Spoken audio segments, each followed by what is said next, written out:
What's going on, everybody? Your boy B-Day back in the building for another video. This week we got the AFC and NFC championship games in the NFL. Very excited for both of those. Let's start with the AFC game since it's going on first on Sunday. You have the Kansas City Chiefs protecting home field going up against the Tennessee Titans. The last couple videos I did betting lines, and we were 3-1 in those games, by the way, so you know what I'm talking about. If you want to win some money, listen to me, because I generally am going to come up. We don't go down. You understand me? I'm not going to do that for these videos just because I'm very shaky about both of these. I don't even think I'm going to bet personally myself for these two games. The line for this game, however, if you were curious, is Kansas City minus 7.5. Depending on where you go, but that's generally what I've been seeing. So, storylines in this game. You have Tennessee, this just great story going on the road week 17 to clinch the playoffs, then going to Foxborough in the wild card round and dethroning the dynasty. You have them going to Baltimore the next round in the divisional and bringing down Baltimore in pretty much a dominant fashion. You understand? Like, they got outgained 530 to like 370 or something like that. But really and truly, if anyone watched that game, you'll see most of those yards for the Ravens came when the game was pretty much decided. And Derrick Henry, it was just Derrick Henry. In the last 3 games they've played, Derrick Henry's been a monster. And if you look at just the postseason games, the last 2, he has a total of 377 rushing yards on 64 carries, which, no mathematician, but that's roughly around 6 yards a carry, 6.5, somewhere around there. So the dude's just been killing it, and I think right now he's the scariest player in the playoffs. Now, obviously, across the way in Kansas City, I think Mahomes is the best player left in the playoffs, but in terms of just guys you don't want to see, you don't want to tackle, you know, and Tennessee, they're not stupid. They're going to give it to him as much time as he can handle, that because they know that's the blueprint to winning games. Slowing the game down, controlling the ball, limiting penalties.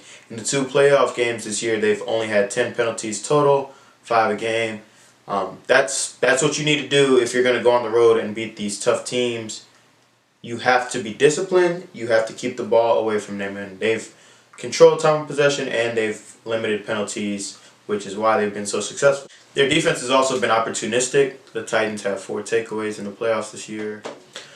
And another thing Kansas City's got going for them right now is just obviously the momentum. They're a great story. But Andy Reid historically struggles against Tennessee.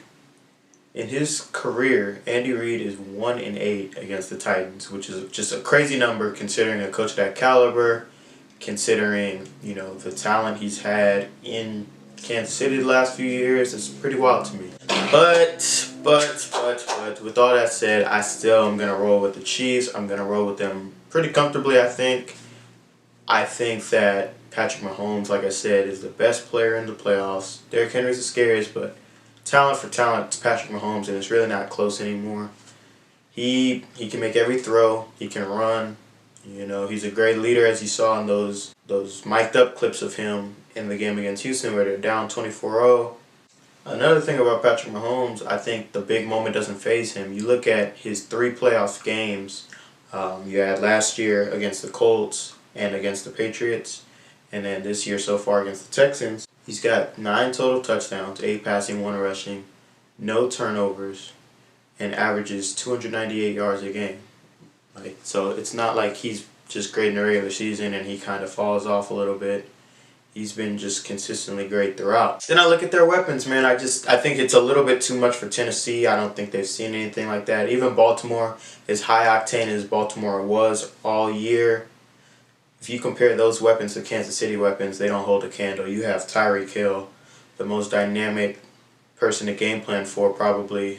You have Sammy Watkins. You have Travis Kelce, a matchup nightmare.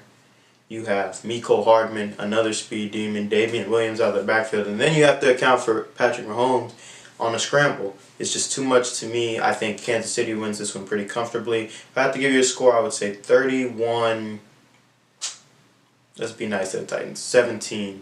31-17, and I think it's a pretty comfortable win. Andy Reid gets back to the Super Bowl, and Patrick Mahomes gets there for the first time. Now over in the NFC, we have the 49ers at home trying to protect home field against Green Bay. Both teams come into this game 13-3 in the regular season, both won, so technically 14-3. You look at Green Bay, all year they've been talked about as, well, they're good, but I don't know if they're great because this, that, and the third. They have 3 games this year where Aaron Rodgers hasn't thrown a touchdown, yada, yada, yada. Their defense is okay, but they give up a lot against the run. I've heard a lot about Green Bay not being as good of a 13-3 team as, other 13-3 teams. I don't know. I believe that that's actually a plus for Green Bay. You see in the 3 games that this year that they had where Aaron Rodgers didn't throw a touchdown, they're 3-0. 2-3 years ago, Aaron Rodgers doesn't throw a touchdown.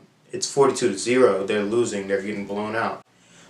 As a matter of fact, the stats back that up. In the 14 other games in Aaron Rodgers' career where he hasn't thrown a touchdown, before this season, the Packers were 4-10. They're 3-0 this season. So that just tells me they're more of a complete team. They're more equipped to deal with a bad Aaron Rodgers quarter or a bad Aaron Rodgers half because of the running game and because they can lean on their defense a little bit now. I don't even think it's a question that they're the best defensive line left in the playoffs. You look at Richard Sherman, got a pick last week. He's been great all year. And there's an interesting stat to keep your eye on in this game. So Richard Sherman normally lines up on the offense's right side. Okay?